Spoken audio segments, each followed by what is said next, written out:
আসসালামু আলাইকুম, সবাইকে স্বাগতম। প্রিয় শিক্ষার্থী বন্ধুরা, আজকে আমি হিসাব বিজ্ঞান প্রথম পত্রের জাবেদা ও হিসাব সমীকরণ সংক্রান্ত দিনাজপুর বোর্ড 2017 সালে যে সৃজনশীল প্রশ্নটি এসেছিল, এই প্রশ্নটির সঠিক সমাধানের চেষ্টা করব। আলোচনায় তোমাদের সাথে আছি আমি মোহাম্মদ সিরাজুল ইসলাম, বরিশাল সরকারি model school and college, Barishal. চলো শুরু করা যাক। তো লক্ষ্য করি, এই যে প্রশ্নটি তোমাদের সামনে আমি উপস্থাপন করেছি, এই যে উদ্দীপকে বলছে, জনাব সজীব 2016 সালের মার্চ মাসে 1 তারিখে নগদে এত টাকার আসবাবপত্র নিয়ে ব্যবসা শুরু করেছে, তাই না? তো এটা সেবামূলক প্রতিষ্ঠানের অঙ্ক, এই যে সেবা প্রদান করা হয়েছে। এই তথ্যের আলোকে আমাদের ক নম্বরে বলছে প্রারম্ভিক মূলধনের পরিমাণ নির্ণয় করা। অনেক সহজ। ক, এই যে নগদ আর আসবাবপত্র দুটো যোগ করে ক নম্বরের উত্তর হবে। তো যাই আমরা সমাধান কিভাবে করতে পারি লক্ষ্য করি।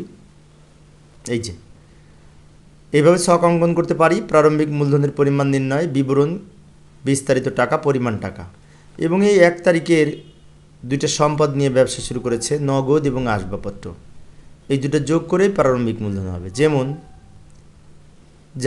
মার্চ 1 নগদ 50,000 টাকা লিখব এবং আসবাবপত্র 30,000 টাকা লিখব। এই যে এইভাবে লিখে যোগ করব। যোগ করলে আমাদের প্রারম্ভিক মূলধন হবে।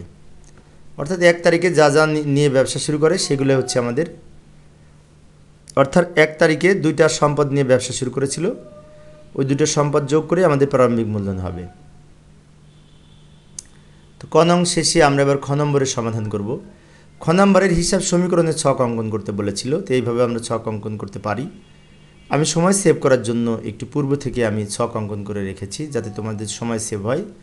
এবং এই অঙ্কের উপরে এই হিসাব সমীকরণ যে তারিখেরগুলি করতে বলেছিল 1, 2, 5 এবং 10, ওই লেনদেনগুলি উপরে লিখে রাখলাম, যাতে এগুলো দেখে আমরা সহজেই সমাধান করতে পারি।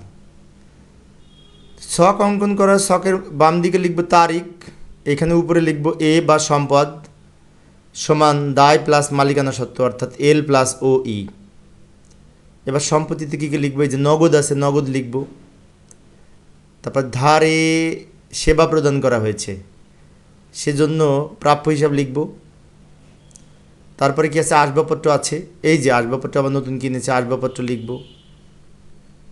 এবং এই যে সাপ্লাইস কিনেছে, সাপ্লাইসও লিখব। এগুলি হচ্ছে সম্পদ, 4টা সম্পদ। এই অঙ্ক দেখে দেখে আমরা পাইলাম। দায় পাশে কী হবে? দায়, এই যে ধারে সাপ্লাইস কেনা হয়েছে, এর জন্য প্রদেয় হিসাব বৃদ্ধি পাবে, পাশাপাশি মূলধন হবে, মূলধন। এবং শেষে মন্তব্য লিখব। এইভাবে ছক অঙ্কন করার পরে আমরা তারিখের ঘরে 2016 মার্চ 1 তারিখ লিখে, এই যে নগদ 50,000 টাকা নিয়ে এসছে, নগদের ঘরে লিখব। আসবাবপত্র 30,000 টাকা নিয়ে এসছে, আসবাবপত্রের ঘরে লিখব। 50 আর 30 যোগ করে 80,000 টাকা মূলধনের ঘরে লিখব। আর এই মন্তব্যের ঘরে লিখব প্রারম্ভিক মূলধন। এরপরে 2 তারিখ নগদে আসবাবপত্র ক্রয় 8,000 টাকা। তো নগদে আসবাবপত্র ক্রয় করলে নগদ টাকা কমে, আসবাবপত্র বাড়ে। তো নগদ থেকে মাইনাস হবে এবং আসবাবপত্র থেকে বিয়োগ হবে ওই 8,000 টাকা, সরি আসবাবপত্রের সাথে যোগ হবে।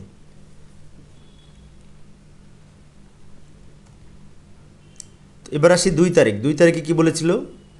নগদে আসবাবপত্র ক্রয়, এটার জন্য নগদ টাকা কমবে। এই যে তারিখের 2 তারিখ লিখে নগদ টাকা কমবে, আসবাবপত্র কিনে নগদ টাকা কমে যায়। অপরদিকে আসবাবপত্র বৃদ্ধি পাবে, তা আসবাবপত্রের সাথে যোগ করব, নগদ মাইনাস আসবাবপত্র প্লাস। এইখানে কিন্তু মন্তব্যের ঘরে কিছু লিখব না, কারণ মন্তব্যের ঘরে লিখতে হয় শুধুমাত্র এই মূলধনের সাথে যেগুলি যোগ বিয়োগ হবে সেইগুলি, অন্যগুলি না।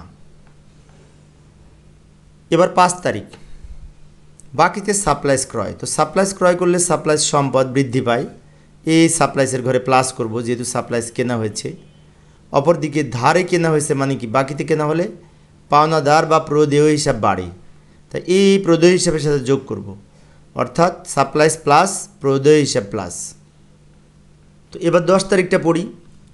সেবা প্রদান 16,000 টাকা, যার 6,000 টাকা নগদে। তার 16-র মধ্যে 6,000 টাকা বাদ দিলে বাকি 10,000 টাকা কিন্তু ধারে বাকিতে, সেজন্য নগদে যে 6,000 টাকা পাইলাম নগদের সাথে যোগ করব, এখানে 10 তারিখ লিখে।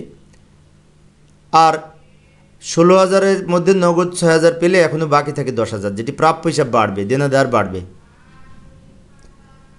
আর মোট যে 16,000 টাকা আয় হলো ওটা মূলধনের সাথে যোগ হবে, অর্থাৎ 16,000 টাকা মূলধনের সাথে যোগ, 6,000 টাকা নগদ পেয়েছি নগদের সাথে যোগ, বাকি 10,000 টাকা প্রাপ্য হিসাবের সাথে যোগ হবে।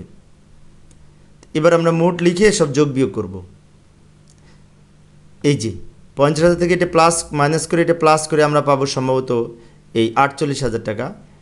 এই 10,000 টাকা নিচে লিখব, 7,000 টাকা নিচে লিখব, এই 8,000 আর 30,000 যোগ করে 38,000 টাকা নিচে লিখব, যোগ করে শেষে যোগ করে নামাচ্ছি আমরা 7,000 টাকা লিখব, এই 80,000 আর 16,000 যোগ করে 96,000 টাকা লিখব। এবার যোগ করব, বাম দিকের এই 4টা যোগ করে সম্পদ যোগ করে এই টাকাটা হবে, এখানে লিখব সমতা। বাম দিকের এই 4টা সম্পদ যোগ করে এই টাকাটা হবে এবং ডান দিকে এই 2টা সম্পদ যোগ করে এই টাকাটা হবে, দুই দিকে ডাবল দাগ দিয়ে দিব। এইভাবে আমরা এই হিসাব সমীকরণ ছকের মাধ্যমে উপস্থাপন করতে পারি। তো প্রিয় শিক্ষার্থী বন্ধুরা, অনেক সময় দেখবে তোমরা এই প্রতি তারিখের শেষে আবার এখানে উদ্বৃত্ত নির্ণয় করেছে, আমরা তা করি নাই, একবারে নির্ণয় করেছি, এটা করা সহজ সেজন্য করেছি। এভাবে করলেও তোমরা ফুল মার্কস পাবে। তো এবার আমরা জাবেদা করব। জাবেদা করার জন্য এই যে ছক অঙ্কন করলাম আর ছকের উপরে লেনদেন কয়টা লিখে রাখলাম যেগুলি জাবেদা করতে বলেছে। তো আমাদের করতে বলেছিল জাবেদা 15, 20, 25, 30। 5 তারিখটা জাবেদা করতে বলেনি, কিন্তু 5 তারিখের সাথে এই 30 তারিখের সম্পর্ক, সেজন্য 5 তারিখে যে লাল কালার দিয়ে রেখেছি এটা নিয়ে এসে রেখেছি, কিন্তু জাবেদা করতে বলেছে 15 থেকে 30। তো প্রথমে 2016 মার্চ 15 তারিখের জাবেদা করব। বিজ্ঞাপন খরচ প্রদান, অনেক সহজ তাই না? বিজ্ঞাপন খরচ প্রদান করলে বিজ্ঞাপন খরচ ডেবিট হবে, আর নগদে যেহেতু প্রদান করা হয়েছে তাই নগদান হিসাব ক্রেডিট হবে। বিজ্ঞাপন খরচ ডেবিট, নগদান হিসাব ক্রেডিট। এরপরে 5 তারিখ, এরপরে 20 তারিখ। 20 তারিখে বলছে 5 তারিখে ধারে ক্রয়কৃত সাপ্লাইস পরিশোধ করা হলো। এই যে 5 তারিখের সাথে 20 তারিখের সম্পর্ক, ধারে সাপ্লাইসের অর্থ পরিশোধ করা হলো মানে কি, এই 7,000 টাকা পরিশোধ করব, পাওনাদারকে পরিশোধ করব, সেজন্য প্রদেয় হিসাব ডেবিট ওই 7,000 টাকা এবং নগদান হিসাব ক্রেডিট 7,000 টাকা। অর্থাৎ আমাদের বলছে যে সাপ্লাইসের অর্থ পরিশোধ করা হলো, আগে কিনেছিলাম তখন প্রদেয় হিসাবে সৃষ্টি হয়েছিল, এখন পরিশোধ করলাম। এরপরে 25 তারিখ, 25 তারিখ বিনিয়োগের সুদ পাওয়া গেল, নগদান হিসাব ডেবিট হবে, নগদে পাচ্ছি, আর বিনিয়োগের সুদ হিসাব ক্রেডিট হবে। নগদান হিসাব ডেবিট, বিনিয়োগের সুদ হিসাব ক্রেডিট। 30 তারিখ সাপ্লাইস ব্যবহৃত হয়েছে 4,500 টাকা। সাপ্লাইস যদি ব্যবহৃত হয় তাহলে সাপ্লাইস খরচ ডেবিট এই 4,500 টাকা এবং সাপ্লাইস ক্রেডিট 4,500 টাকা। অর্থাৎ সাপ্লাইস খরচ বৃদ্ধি পেয়েছে, সাপ্লাইস কমে গেছে, তাই সাপ্লাইস খরচ ডেবিট হবে এবং সাপ্লাইস ক্রেডিট হবে। এখানে সাপ্লাইস এর ভিতর হতে সাপ্লাইস খরচ হয়েছে, সেজন্য সাপ্লাইস যেহেতু কমে গেছে সাপ্লাইস আমরা ক্রেডিট করেছি। সাপ্লাইস বলতে বোঝায় অফিসে যে সমস্ত মনিয়ারি জাতীয় যে সমস্ত দ্রব্য সামগ্রী, সেগুলো সামগ্রীকে সাপ্লাইস বলা হয়, অনেকটা মনিয়ারির মতো। তো প্রিয় শিক্ষার্থী বন্ধুরা, এই ছিল আমার আজকের আলোচনার বিষয়। আমি অল্প অল্প করে আলোচনা করি, একটা করে বোর্ড, যাতে তোমরা ভালো মতো বুঝতে পারো। তো পরবর্তীতে এই যে চট্টগ্রাম বোর্ড 2019 সালে যে সৃজনশীল প্রশ্নটি এসেছিল, ওই প্রশ্নটির সঠিক সমাধানের চেষ্টা করব, দেখার আমন্ত্রণ রইল। পরিশেষে সবাই ভালো থাকবে এবং সুস্থ থাকবে এই কামনায় খোদা হাফেজ।